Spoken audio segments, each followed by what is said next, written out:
यसुल मसीह के ज़िंदा जलाली व बरकत नाम आप सबों की सलामती हो।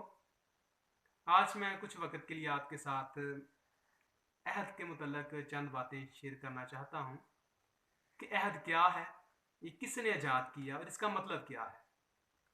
हकीकतन जो लफ्ज़ अहद है वो कलाम अक़दस में 298 मरतबा इस्तेमाल हुआ है, और अगर हम इसका मतलब देखें तो अबरानी ज़बान में इसका मतलब है कि टुकड़ों के बीच में से गुजर कर जो अहद बांधा जाता था।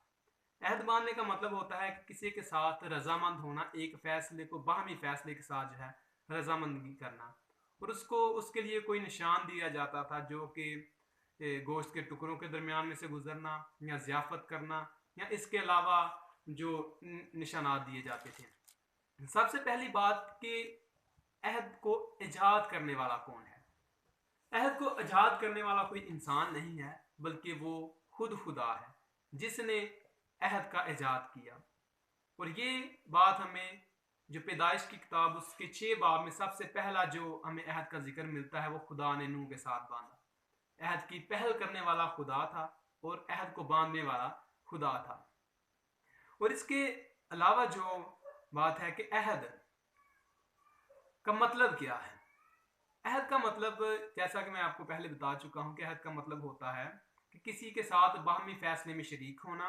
और अहद बांधने का असूल या तरीका ये था कि जानवरों के 2 टुकड़े करके उनको थोड़े फासले पर रखा जाता ताकि किसी के गुजरने की जगह दरमियान में हो, और जब कोई उसमें से गुजरता था तो वो इस अहद बात का जो सबूत होता था कि वो अपने अहद से फिरेगा नहीं। और अगर वो अपने अहद से फिरता तो इस बात के ज़ाहिर करता जैसा इन जानवरों के साथ हुआ है मेरे साथ भी ऐसा हो। मिसाल के तौर पर हम कलाम अक़दस में से पैदाइश 15 बाब में से इब्राहिम की मिसाल पर गौर करेंगे कि जब खुदावंद उस पर ज़ाहिर हुआ और खुदावंद ने उसे उसके साथ कुछ अहद बांधे कि मैं तुझे जो है बेटा दूंगा और तेरे सुलभ से बहुत सारी औलाद पैदा होगी। अगर तू, खुदा ने कहा कि आसमान के सितारों को गिन सकता है तो गिन ले, क्योंकि तेरी नस्ल ऐसे ही होगी।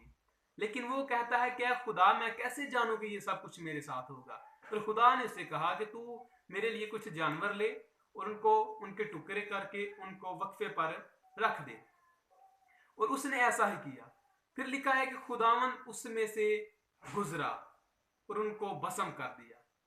ये बात ये बयान करती है कि खुदावन ने उसके साथ जो अहद किया था, खुदावन ने इस बात से साबित किया कि वो अपने अहद को तोड़ेगा नहीं।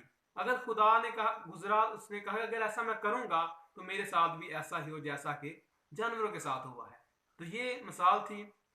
तो इसीलिए अहद जो है ये आगे भी हमें काफ़ी मरतबा जो है बाइबल मुक़द्दस में मिलता है कि खुदा ने यकूब के साथ भी कुछ अहद बांधे और इजहाक के साथ, इब्राहिम के साथ, नूह के साथ अहद बांधे। खुदा आपको आज के कलाम की सिला से बरकत दे। आमीन।